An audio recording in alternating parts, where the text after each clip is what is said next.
Bonjour, je m'appelle Pierre Burbeau, je suis neurologue et neurophysiologiste, spécialiste de mouvements anormaux et de stimulation cérébrale profonde, et aujourd'hui je vais vous parler de la physiopathologie des dystonies.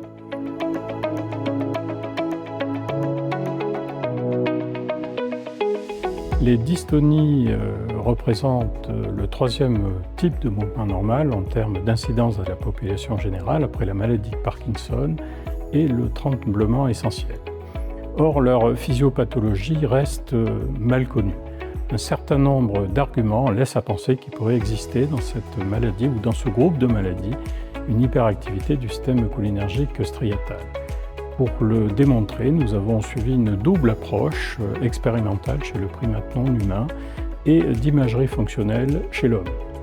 Nous avons pu ainsi montrer que l'infusion chronique d'un agoniste muscarénique, l'oxotrémorine, au sein du putamen dorsolatéral induisait chez 4 singes macaques l'apparition d'une dystonie contralatérale. Celle-ci était associée à une hyperactivité striatale et en miroir à une diminution de la fréquence de décharge extrêmement importante des neurones à la fois au niveau du globus pallidus externe et interne.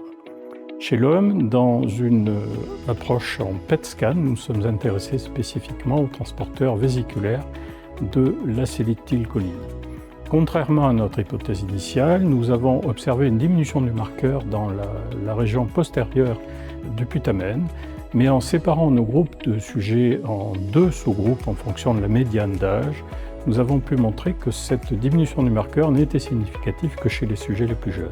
Nous avons interprété ce résultat comme un mécanisme de rétrocontrôle négatif dont la finalité était de contrecarrer la production excessive d'acétylcholine.